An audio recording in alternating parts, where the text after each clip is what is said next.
कल 5 बजे के बाद में चुनाव प्रचार खत्म हो जाएगा, इसलिए आज चुनाव कार्यक्रम ज्यादा थे, इसकी वजह से लेट आया, इसलिए आपसे माफी चाहता हूं। और मेरे सामने बुजुर्गों और नौजवान साथियों, मेरे से पूर्व वक्ताओं ने काफी बातें कही 2023 के चुनाव के बारे में, पोखरण के विकास के बारे में, पर मैं तो इतना ही निवेदन करना चाहूंगा।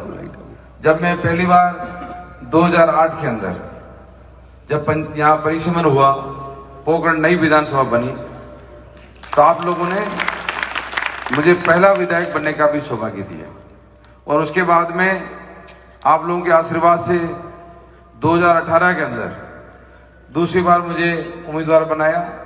आप लोगों ने आशीर्वाद दिया तो विधायक भी बना और मंत्री भी मुझे पहला बनाया। ये मेरा जो चुनाव है, ये मेरा चौथा चुनाव है और अभी जो पार्टी ने मुझे टिकट दिया है, ये टिकट सर्वे के आधार पे दिए।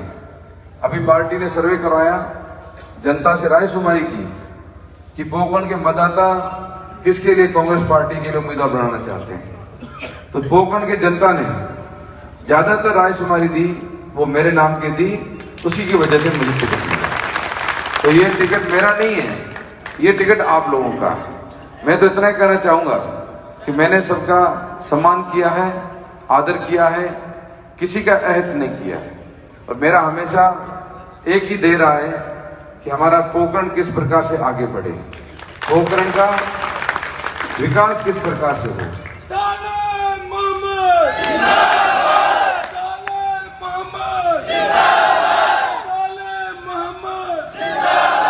आज जो 2008 के अंदर जो पोखरण था और अभी 2023 के अंदर पोखरण है, आप बुजुर्ग लोग बैठे हैं, आपसे कुछ छिपा हुआ नहीं है। आज शिक्षा में देख लें, चिकित्सा में देख लें और मूलभूत सुविधाओं में देख लें, हमारे 10 साल के कार्यकाल में जितना काम हुआ है वो आप लोगों से छिपा हुआ नहीं है। आज जैसे गुजिया जी ने कहा कि जब मैं आया था तब यहाँ छोटी सी CSC हुआ करती थी, उसके बाद में मैंने 2008 में इस हॉस्पिटल के 125 बेड करवाए और अभी जब आपने वापस मौका दिया तो मैंने चौथे बजट में पोखरण के हॉस्पिटल को उप जिला हॉस्पिटल बनाया और 5वें बजट में जिला हॉस्पिटल बनाया। आज वो 42 करोड़ की शानदार इमारत तैयार हो रही है और जब 1 साल बाद ये इमारत तैयार हो जाएगी, जब 115 डॉक्टर बैठेंगे और तमाम सुविधाएं जो जिला स्तर की सुविधाएं होती हैं, ट्रॉमा सेंटर भी साथ में है, जब ये सुविधाएं मिलना शुरू हो जाएगी तब आप दिल से आशीर्वाद दोगे कि वास्तव में ये हमारी पीढ़ियों के लिए काम हुआ। आज कुछ लोग दुष्प्रचार करते हैं, आज CSC के अंदर मैं समझता हूं कुछ कमियां रहती है, डॉक्टरों की लापरवाही रहती होगी या कभी पैरामेडिकल स्टाफ की लापरवाही होती होगी। आज इस प्रकार का ये विपक्ष के लोग लोगों में भ्रम फैलाते हैं। कभी कहते हैं कि हॉस्पिटल का छत टपक रहा है, कभी कह रहा है कोई डॉक्टर लापरवाही कर रहा है। देखो, मेरा जो काम था, आज यदि मैं 42 करोड़ की हॉस्पिटल बना रहा हूं, आज यदि उनके मुंह से ये निकलता कि साले बाबू जी को मैं धन्यवाद देते हैं कि ये शानदार इमारत जो तैयार हो रही है, ये इमारत आने वाले टाइम में पोखरण के काम आएगी। आप देख तो पोखरण की नई पहचान, यहाँ जिला परिवहन कार्यालय बनना, RJ55 के साथ एक नई पहचान बनना, ये भी पोखरण लोगों के लिए प्राउड की बात है। आज हमारे कॉलेज जो है, गर्ल्स हो चाहे बॉयज हो, मुझे वहां पर हमारे बेटे और बेटियां मिली, मुझे कहा हमारी दोनों कॉलेजों को कर्मण्य कराओ। मैंने एक ही साल में एक झटके के अंदर दोनों कॉलेज कर्मण्य करा दिए। एग्रीकल्चर महाविद्यालय यूनिट जो आपके कॉलेज बन रहा है यहाँ पर, कृषि महाविद्यालय फलसून रोड पे 9 करोड़ का आपका ये कृषि महाविद्यालय बन रहा है। इसका फायदा किसको मिलेगा? हमारे बच्चों को मिलेगा कि नहीं मिलेगा? तो ऐसे कई काम हैं जो पीढ़ियों के लिए है, आने वाले समय में पोखरण को आगे बढ़ाने के लिए है। और मैं आगे भी सोच रखता हूं कि आज तमाम चीजें हुई हैं। कभी कभी ये मीडिया के लोग कहते थे कि साले मोहम्मद जी आप तो इन 5 सालों में पूरा विकास करा दोगे, तो आने वाले समय में क्या करोगे? मैंने कहा भाई चिंता मत करो, अभी तक तो हमें बहुत कुछ करना है, अभी तक तो बड़े बड़े इंस्टीट्यूट लेके आने हैं।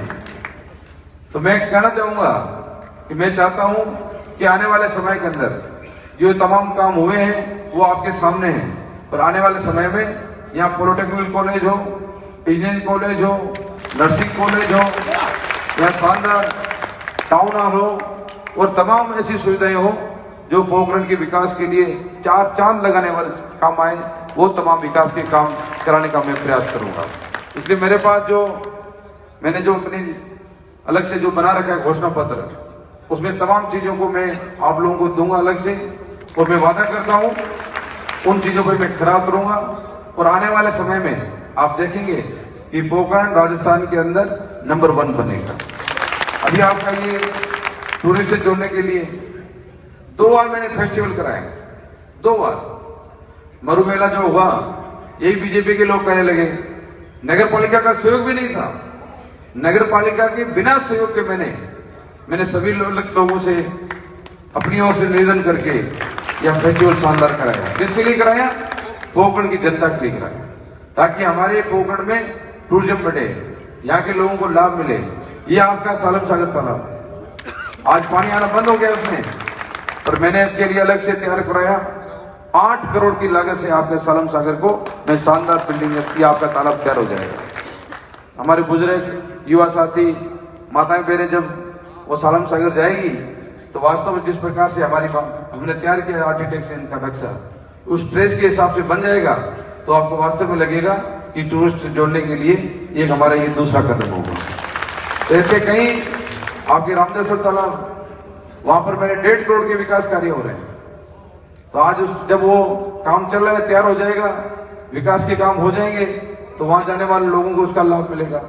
तो एक एक चीज बताऊंगा तो बहुत लंबा हो जाएगा। आज मेरी लिस्ट में हर गांव ढाणी शहर के अंदर तमाम वो विकास के काम हैं, और आगे भी मेरा ये प्रयास रहेगा कि ज्यादा से ज्यादा पोखरण का विकास हो। और बाकी अशोक गहलोत साहब ने कोई कसर नहीं छोड़ी। 2018 के अंदर देखो, मुख्यमंत्री अशोक गहलोत साहब का ये 3रा कार्यकाल था। मैंने तीनों कार्यकाल देखा, और इस कार्यकाल के अंदर वास्तव में कमाल कर दिया मुख्यमंत्री जी ने। राजस्थान की जनता के लिए, गरीब आदमी के लिए जितने सरकार के जो द्वार खोले हैं, आज तक किसी भी सरकार में नहीं हुआ।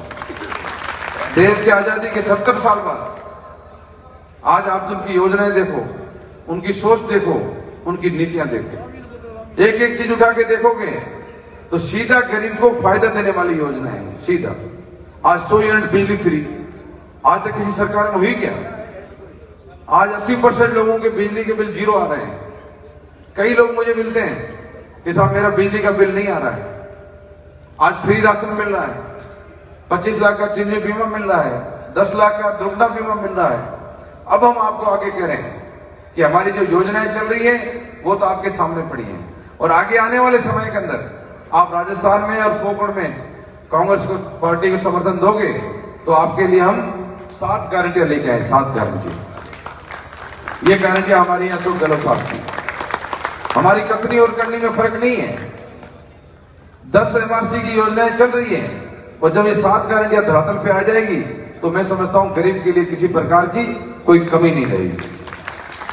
सबसे पहले हमारी गारंटी है गृह लक्ष्मी गारंटी। महिलाओं के लिए परिवार की महिला मुखिया को हर साल सरकार की तरफ से 10,000 रुपए मिलेंगे। ये हमारी पहली गारंटी। दूसरी गारंटी हमारे युवाओं के लिए, आज सीनियर करने के बाद में जब फर्स्ट ईयर के अंदर कॉलेज में बच्चा जाएगा तो सरकार कह रही है उस बच्चे के लिए सरकार की तरफ से फ्री टैबलेट और लैपटॉप दिया जाएगा। ये हमारी दूसरी गारंटी। और तीसरी गारंटी हमारी गोधन की गारंटी।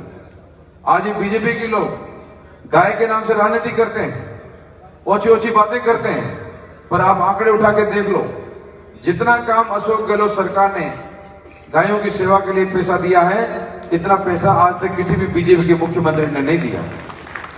आज नंदीशालाएं खोली हमने हर जिले के अंदर ब्लॉक स्तर पे। 12 महीने का अनुदान सरकार की तरफ से मिल रहा है। 12 महीने का। जो गौशालाएं चल रही हैं उनको 9 महीने का अनुदान सरकार की तरफ से मिल रहा है। आज जो गौशालाएं चलाते हैं उनको अपनी जेब की तरफ देखने की जरूरत नहीं है, और दूध डेयरी के अंदर दे रहे हैं उनको 5 रुपए हम सब्सिडी दे रहे हैं। और अब हम कह रहे हैं कि छत्तीसगढ़ में जैसे हमारे मुख्यमंत्री जी गोबर से प्लांट पर गैस निकालते हैं, वहां 2 रुपए किलो में गोबर खरीदते हैं। हम राजस्थान में भी ये स्कीम लेके आएंगे। ये हमारी तीसरी गारंटी। और चौथी गारंटी हमारी प्राकृतिक आपदा की। आज देखते हैं प्राकृतिक आपदा आती है, किसी का नुकसान हो जाता है, आगजनी होगी, नुकसान हो जाता है। जैसे हमने 25 लाख का बीमा किया है, उसी तरह सरकार कह रही है, मुख्यमंत्री जी कह रहे हैं, कांग्रेस पार्टी कह रही है कि 25 लाख बीमे की तरफ 15 लाख का बीमा भी हर पीड़ित परिवार को मिलेगा। ये हमारी गारंटी। अंग्रेजी माध्यम शिक्षा की गारंटी दे रहे हैं। उज्ज्वला के जो 78 लाख का दायरा है, उस दायरे को बढ़ा करके हम 1.4 करोड़ परिवारों को 500 रुपए में गैस सिलेंडर देंगे। और बाकी जो सरकारी कर्मचारी हैं वो अच्छी तरह से जानते हैं, 2004 के बाद उनकी पेंशन बंद थी। हमारे मुख्यमंत्री जी ने बार बार आग्रह किया प्रधानमंत्री जी से कि ये जो कानून है इसको वापस लो आप। उन्होंने हमारी बात नहीं मानी, पर कांग्रेस पार्टी ने फैसला किया, जहां जहां देश में कांग्रेस की सरकारें हैं वहां पर हमने पुरानी पेंशन को लागू किया। और अब हम कह रहे हैं इसके लिए हम कानून लेके आएंगे। तो हमारी जो नीति है, हमारा जो विजन है, वो विजन आपके सामने है। हमारे ये नंबर हमने दे रखे हैं, इस नंबर पे आप पंजीकरण कराओ, आपको SMS मिलेगा, संभाल के रखना। 2023 में सरकार बनेगी तब आपको 17 गारंटियां मिलना शुरू हो जाएगी। तो लोकतंत्र में जनता माई बाप है। आप लोग सरकार बदलते हो और सरकार बनाते हो। हम कह रहे हैं हमारा ये विजन है। तो आप बीजेपी के लोगों से भी पूछो कि आप लोग वोट मांगने आ रहे हो, आपका क्या विजन है, आपकी राजस्थान के लिए क्या सोच है, आपकी क्या नीतियां हैं। अभी तक तो मैंने उनका मैनिफेस्टो देखा है, जितना कांग्रेस पार्टी ने जो गरीब के लिए किया है उनके मैनिफेस्टो मुझे नहीं दिखा वो चीज। तो आज सिर्फ वो हवाई में बातें करते हैं, पर एक काम जरूर कर सकते हैं।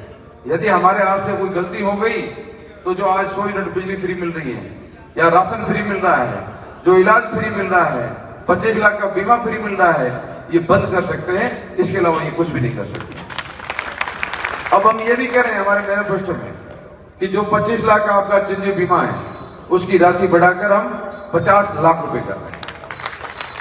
और जो बुजुर्गों को पेंशन हम 1000 रुपए दे रहे हैं, उस 1000 की राशि बढ़ाकर आने वाले समय में सरकार बनाओगे तो आपको 2000 रुपए मिलेगी। और नरेगा के अंदर 100 दिन का रोजगार मिलता है, उस रोजगार को हम बढ़ा करके 150 दिन तक कर रहे हैं। और 3 लाख नौकरियों का वादा कर रहे हैं, और 1 लाख लोगों को हम रोजगार भी देंगे। ये हमारे मुख्यमंत्री जी मैनिफेस्टो में आपको गारंटी दे रहे हैं। ऐसी कई चीजें हैं जो सीधा गरीब को फायदा देने वाले हैं। हमारी कथनी और करनी में फर्क नहीं है। जो 2014 के अंदर इन्होंने वादे किए थे, आपको याद होने चाहिए। इन्होंने कहा था कि किसानों की आय हम दुगनी कर देंगे। आज देश की किसान की क्या हालात है। इन्होंने युवाओं से कहा था कि हर साल हम आपको 2 करोड़ नौकरियां देंगे। आज उनकी सरकार को 9 साल हो गए, 18 करोड़ नौकरियां बनती हैं। आज उनके खुद के आंकड़े बोल रहे हैं। एक मेंबर ऑफ पार्लियामेंट ने क्वेश्चन लगाया, इनके मंत्री ने जवाब दिया है कि अभी तक 9 साल में सिर्फ 18 लाख की नौकरियां दी हैं। तो ये कौन पूछेगा। आज अमीर और गरीब के बीच में जो खाई है, आज अमीर अमीर होता जा रहा है, गरीब दबता जा रहा है। तो ये उनसे सवाल कौन पूछेगा। आप लोगों को पूछना पड़ेगा। आज उनको वोट मांगने आते हैं, जब तक सवाल जवाब नहीं होगा तब तक ये मत मस्त रहेंगे। आज हमारे खुद के मेंबर ऑफ पार्लियामेंट 2 बार से जीत के गए, एक बार 45,000 से, एक बार 20,000 से। मुझे नहीं पता कहीं वो इस इलाके के अंदर आए होंगे, क्योंकि 4.5 साल गायब रहते हैं। उनको जनता से मतलब ही नहीं है। मोदी जी के नाम से वोट जीत जाते हैं, वो वोट ले लेते हैं, चुनाव जीत जाते हैं, फिर वो चले जाते हैं। तभी तो वो कह रहे हैं कि अशोक गहलोत रेवड़ियां बांट रहा है। मैंने खुद ने सुना, उन्होंने कहा पोकरण और राजस्थान में आतंकियों की सरकार है। आज यदि अशोक गहलोत 100 यूनिट बिजली फ्री दे रहा है, फ्री राशन दे रहा है, गरीब के लिए, बुजुर्ग के लिए पेंशन दे रहा है, इसे रेवड़िया नहीं कहते हैं, इसे गरीब का सम्मान कहते हैं। आपको क्या पता गरीबी क्या है। जो गरीब परिवार से उठता है उसी को पता है। आज अशोक गहलोत जो खाद की दुकान चलाता था, उसको पता है गरीब को क्या परेशानी होती है। उसी वजह से आज अशोक गहलोत साहब गरीब को गणेश मान के काम कर रहे हैं। तो मैं तो इतना ही कहूंगा कि आप अपना मत और समर्थन, आपका अमूल्य मत है, जब आप समर्थन देने जाओ, मत देने जाओ, तो आप कामों की तुलना करो। आपको लगता है कि अशोक गहलोत साहब के काम अच्छे हैं, उनकी योजनाएं अच्छी हैं, वो गरीब के लिए काम कर रहे हैं, उनको 2023 के अंदर मौका देना चाहिए। और जिस प्रकार का अभी सर्वे आ रहा है, हमेशा ये नीति होती थी, हमेशा परंपरा होती थी कि एक बार कांग्रेस एक बार बीजेपी, वो परंपरा खत्म हो रही है। जितने भी सर्वे बोल रहे हैं कि राजस्थान के अंदर अशोक गहलोत के धरातल पे काम बोल रहे हैं, जो हमेशा अशोक गहलोत कहते हैं ना मिशन 156, जो वो बात कर उस बात में दम है कि राजस्थान की जनता कह रही है कि हम 156 सीटें जिता करके चौथी बार अशोक गहलोत साहब की सरकार बना रहे हैं। इसलिए मैं तो इतना कहूंगा कि मैंने 10 साल आपकी ईमानदारी के साथ सेवा की। मैं एक चुनाव हार भी गया तो भी आप लोगों के बीच में रहा, और आगे भी आपको विश्वास दिलाता हूं कि ईमानदारी के साथ काम करूंगा, सबको समान आंख देखूंगा, और पोखरण के विकास के लिए हमेशा पोखरण आगे बढ़े, ये मेरा धैर्य है। इसलिए ये चुनाव बड़ा अहम चुनाव है। आप 25 नवंबर को ज्यादा से ज्यादा संख्या में कांग्रेस के पक्ष में मतदान करके कांग्रेस पार्टी को मजबूत करेंगे। इसी आशा और विश्वास के साथ आप सभी यहाँ पधारे। आप सभी का मैं एक बार पुनः दिल की गहराई से धन्यवाद करता हूँ। बहुत बहुत धन्यवाद। जय हिंद।